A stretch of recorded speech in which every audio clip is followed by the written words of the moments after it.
Are you relying on others? Are you not embracing your power to really experience the moments and come out on the other side? Are you choosing to live with hurt or victimhood because you feel like that's where you should be? I would just wonder why it is that you're not bouncing back. And if you ever need help with that, kind of digging deep into a specific situation, then let me know and I'd be happy to talk to you about that. Welcome to Becoming Tantalum with me, Megan Bunnell. Discover your brightest self in a journey of transformation and resilience. Let's embark on this path together, starting now. Welcome back to another episode of Becoming Tantalum, the podcast where we mix a little bit of raw truth, a dash of humor, and a lot of scientific nerdiness to help you become the best version of yourself. We turn dreams into actions and actions into success, people. My name is Megan Bunnell, and I am your host and life coach. And today, we're going to talk about a metaphor that I think is as old as time, but still very relevant today. So I'm going to say it, and then I'm going to give you a few minutes to really let it sink in. Here we go. A bird doesn't land on a branch because it trusts the branch will hold, but rather because it trusts in its ability to fly. I think this is an incredibly powerful metaphor, and it's one of my favorites because it speaks volumes about the importance of self-confidence and resilience and the importance of trusting ourselves. But there's a whole nother layer to this, and that is not worrying so much about where we land in life, but rather enjoying the view while we're there and then believing in our ability to move on when and if that branch breaks. And so you see, a bird doesn't fly around looking for the perfect branch that it knows is going to be strong enough. Instead, it goes where it needs to go at that moment. It doesn't worry about what might happen. It picks a branch and it knows that if ish hits the fan, then it will just fly away. It believes in itself. It believes in its abilities. And my friend, you can be the same. You can have the confidence that no matter what goes down, you have the strength to pivot, to adapt, and to fly again. So my question to you is, are you living looking for a branch that is sturdy enough to hold you forever? Or are you working on building your self-trust and resilience and confidence in your ability to fly? Let's explore this idea together, and we're going to back it up by some science first and some wisdom, and then I'm going to give you some practical steps that you can work on to empower yourself in trusting your wings and help you with savoring the journey. So imagine for me, if you will, you can even close your eyes, a bird perched high up in a tree, gazing at the landscape below. It didn't get there worrying about that perfect branch. It doesn't sit there fretting about whether the branch is going to break. It doesn't hesitate. It doesn't worry. It chose the branch. It landed. It's enjoying the view. So instead, it knows that if that branch gives way, its wings will lift it up. No questions asked. It enjoys the view. It embraces that moment. It's right where it needs to be at that time. And it trusts in its ability to fly to new heights when and if that time comes.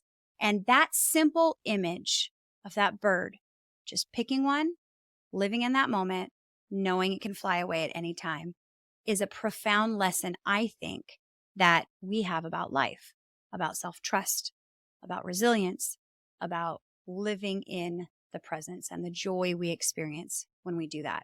So we're going to get a little scientifically nerdy here to start, and then we'll dive into some action steps. We're going to look at the science behind three things. And the first thing is the neuroscience of self-confidence. So research has shown that self-confidence is deeply connected to the way that your brain functions. So the prefrontal cortex, and I always call that your logical brain, is responsible for decision-making and for social behavior. Remember, you have two parts of your brains that are active at any point in time as far as your thoughts and your feelings and your actions. And that's that prefrontal cortex. And then you have what I call your primitive brain. And your primitive brain is the one that's screaming at you because it always only wants three things. And that's to stay safe and to be efficient and to have immediate pleasure. And so you have to turn that off if you want to utilize your logical brain. And what I'm telling you here is that they've shown that there's a connection between self-confidence and you making that decision to use that front part of your brain. that prefrontal cortex plays a significant role in how we perceive ourselves. So there was a study that was done at the University of Melbourne, and they had found that individuals that had higher self-confidence, shocker, had much more activity in that prefrontal cortex region. And that part of your brain is what's going to help you process complex thoughts and enable you to trust in your abilities, even in uncertain or really hard situations.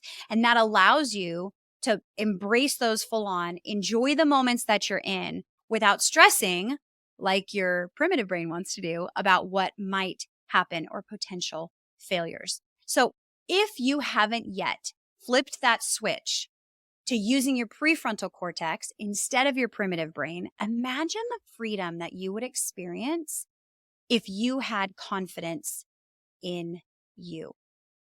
Not in those around you, not in the situations that you've chosen or that you've landed in, just in you. That you can handle anything, that you are resilient, and that you can focus on what could be instead of worrying about what might happen. You're not worried about the fall. You're just excited about the opportunities. Imagine the freedom that would come along with that confidence just in you. The freedom that's enveloped in that is absolutely astounding. And the only thing that you have to change to experience that, to really grasp that freedom, is working on building the confidence you have in the one thing that you can control in this world, which is you. Okay, so that's kind of the science behind self-confidence. It's very related to how often you use your logical brain instead of your primitive brain. The second thing that we're going to dive into a little bit is the psychology of resilience. So resilience is another really crucial component of this metaphor, right? Psychologists define resilience as the ability to bounce back from adversity. And there was some research that was done and published in the Journey of Personality and Social Psychology. That study showed that resilience is not just about enduring difficult or uncertain or hard situations, but also emerging stronger on the other side. So like the bird, resilient people know that they can handle whatever comes their way, and that even if that branch snaps, that just allows them to appreciate the moments that they had it and not have a fear of the future and come out flying stronger on the other side. And I think that this is something that a lot of people, everyone has a resilient muscle, right? But a lot of people choose not to flex it because instead they're letting that primitive brain scream at them. So how many of us worry about what could happen, what might happen, worrying about the outcome, what about the worst case scenario? And that's debilitating to our ability to enjoy our current moments, to enjoy the journey. It doesn't allow you to take those hard steps. It doesn't allow you to embrace the situation, work through it, and come out stronger on the other side. Instead, you stay paralyzed with this fear of what could be. But when you're confident in your ability to be resilient, when you flex that resilience muscle, you aren't worried about what could happen because you know that you can handle anything. You're only focused on doing your best, on flying high, on embracing those moments, living that journey, because if ish hits the fan, no worries. You've got this. And so you're going to enjoy the ride while you're on it. And here's the hard truth.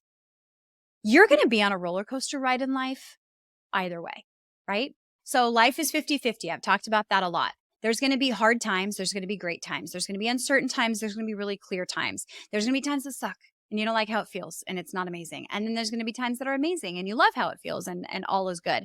But you're going to be on that ride either way.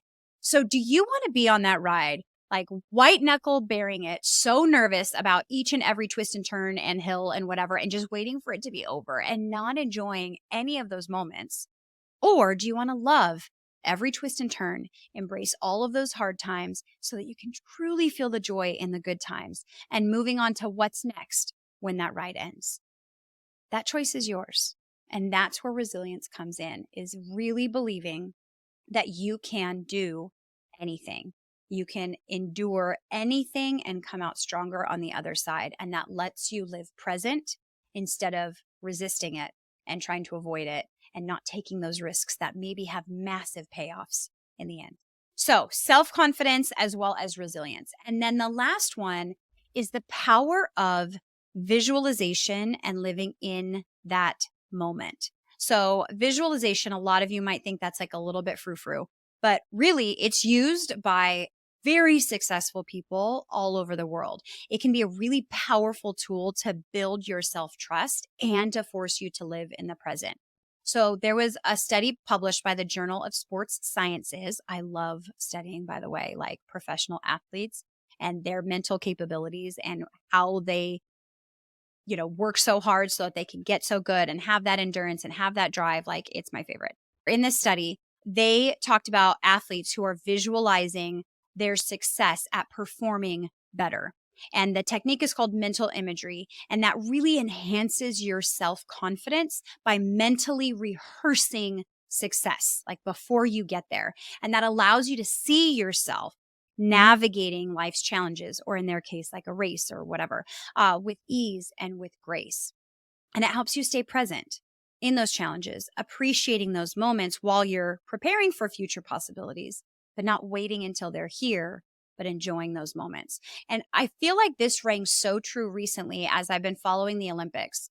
Admittedly, I wish I could follow them closer, but it's not my kids' favorite activity to partake in. But it was incredible to watch these world-class athletes mentally prepare in front of the world before their dive or their run or their swim or their jump or whatever. And I watched some of them publicly visualize what they were going to do. You could see them talking to themselves. You could even see them running through, right before they go and do a high jump or something, what it was going to look like. They're talking to themselves. They're closing their eyes. They're seeing what it's going to look like when they clear that bar, when they win that race, when everything goes flawlessly. And then they followed that visualization, and a lot of them getting personal best times, world record times, Olympic record times, right?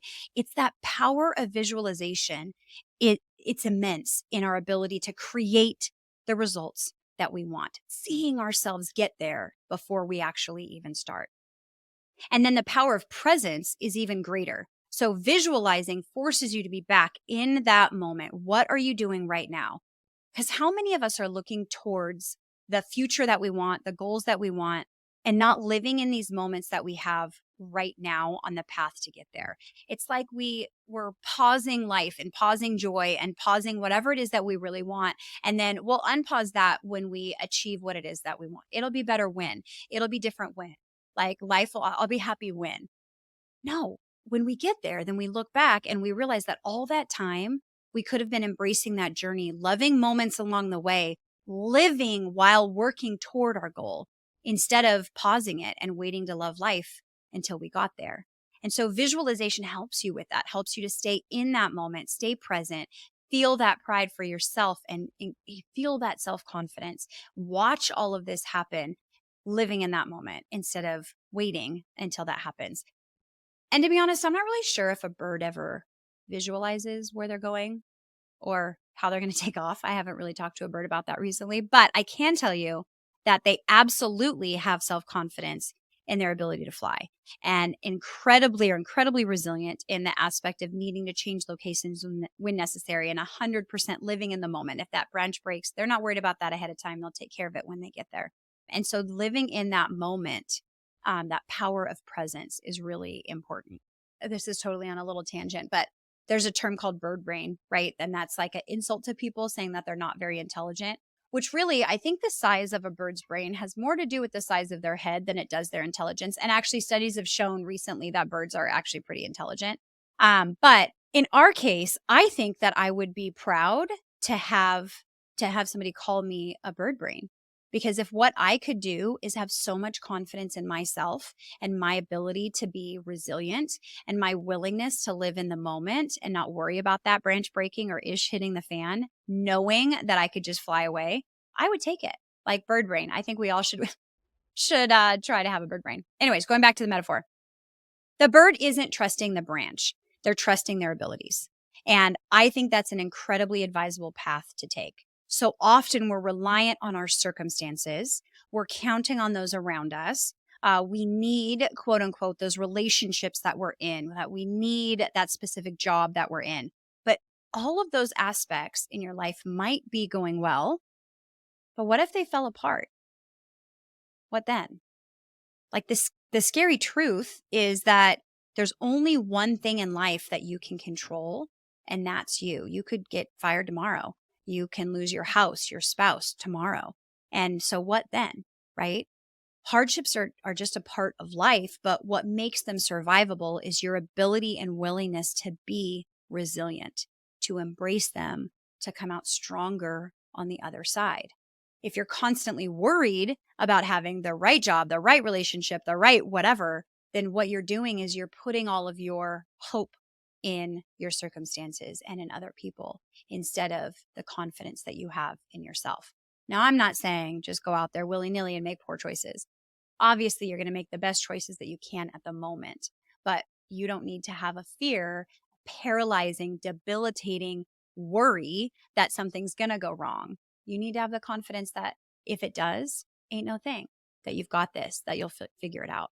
And the power to utilize those skills lies within you. It's already in you. You already have a switch you can turn on for self-confidence. You already have a switch you can turn on for resilience. You already have a switch you can turn on for visualizing and living in the moment.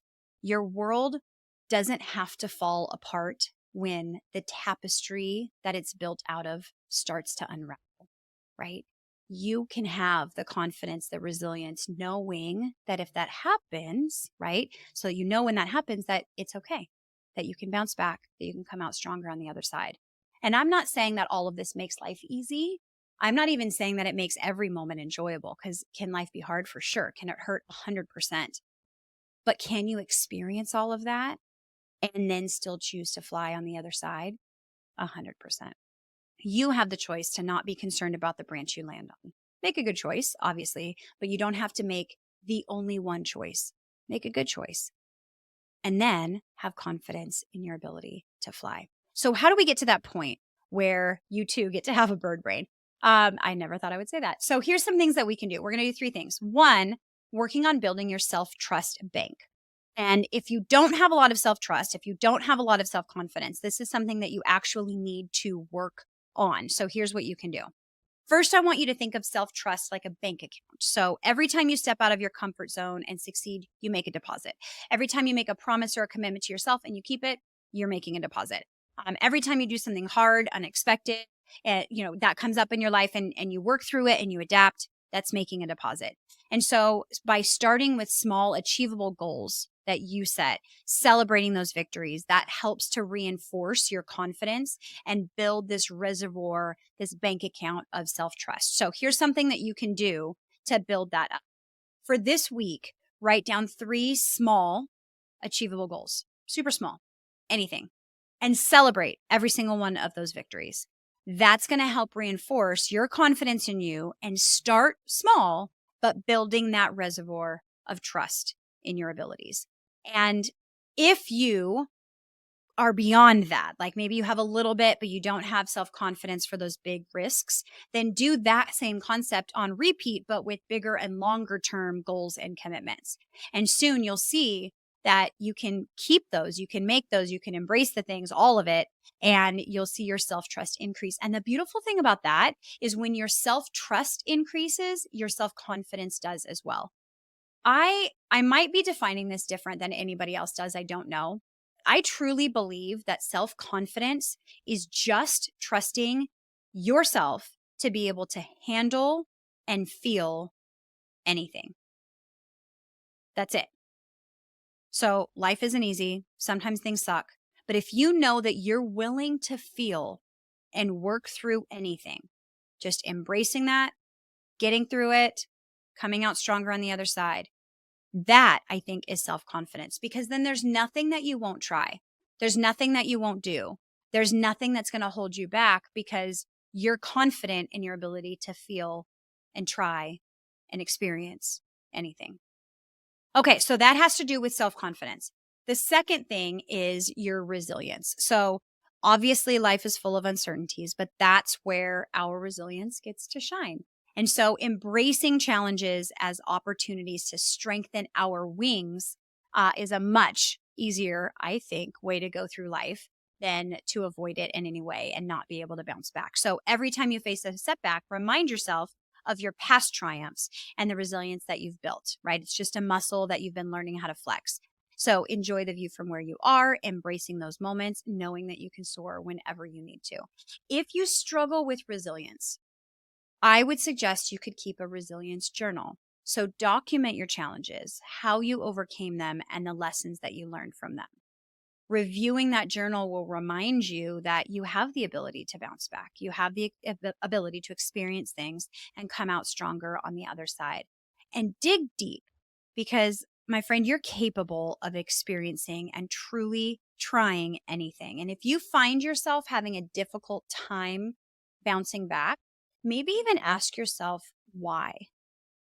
Are you relying on others? Are you not embracing your power to really experience the moments and come out on the other side? Are you choosing to live with hurt or victimhood because you feel like that's where you should be? I would just wonder why it is that you're not bouncing back. And if you ever need help with that, kind of digging deep into a specific situation, then let me know and I'd be happy to talk to you about that. Okay, so we talked about self-trust and about resilience. And the next one is really visualizing your success. So visualization isn't just for those Olympic athletes. Take a few minutes every day. If you're not good at this yet, take a few minutes every day and close your eyes and imagine yourself navigating a challenging or difficult situation. Picture every detail and feel all the emotions associated with the challenging part and the success of it.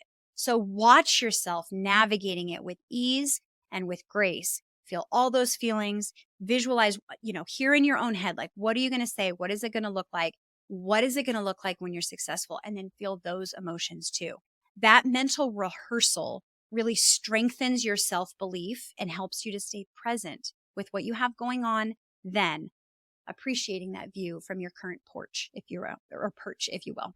So if this is something that you've never tried and it sounds kind of weird and you're paralyzed in life by like the what if of situations instead of what could be, then try visualizing every morning for just a week. There's always some sort of challenging situation that we have going on in life, even if it's something like, I don't want to do my laundry, right? So find something that's challenging, a conversation that's going to be difficult, or a chore that you don't want to do, or maybe it's a project that you have at work, and close your eyes and really visualize you going through that calmly, with ease, with your logical brain working and being successful on the other side, and feel what that's going to look like. Try that just for a week, every day for like 5 minutes, and see what that does, really strengthening that visualization power. This is a really powerful tool to allow you to see your success before you go through a challenge, which allows you to go into that challenge calmer and feeling more confident. So that is what I have for you today. Today, we've covered the idea of really trusting your wings and knowing that you can transform your approach to life's uncertainties and enhance your ability to savor that journey because of the confidence you can have in yourself. By building that self-trust and embracing your resilience, really flexing that muscle and visualizing your success, you empower yourself to soar above any of your challenges and to really appreciate your view from where you are at the moment. Remember, like the bird, it's not about the branch holding. It really is about knowing that your wings will catch you if it breaks. And that allows you to embrace every moment without a fear of the future. Thank you for joining me on Becoming Tantalum. I hope that you found this inspirational, or maybe even just made you think a little bit about how you're approaching things, and whether you're trusting your branch or trusting yourself. If you enjoyed this episode, then please subscribe, leave a review, or share it with somebody that you think needs to hear this too. Maybe they're trusting those branches a little too much and don't have confidence in themselves. Until next time, keep believing in yourself, and remember that the sky is not the limit for you when you have wings. I hope you have a great week. Thank you for joining me today. If you want to take all of these concepts and tools to a deeper level, apply them to your life, and watch the transformation happen, I would love for you to join the Tantalum Tribe. That's a monthly membership where all of our community has access to live coaching, self-paced courses, guest coaches, podcast study guides, anonymous question boards, and more. You too can transform your life using the tools and strategies that we have, with accountability built in from our community. I really hope that you join us at tantalumcoaching.com. That's TANTALUM coaching.com. Just click Join the Tribe. I can't wait to see you in there.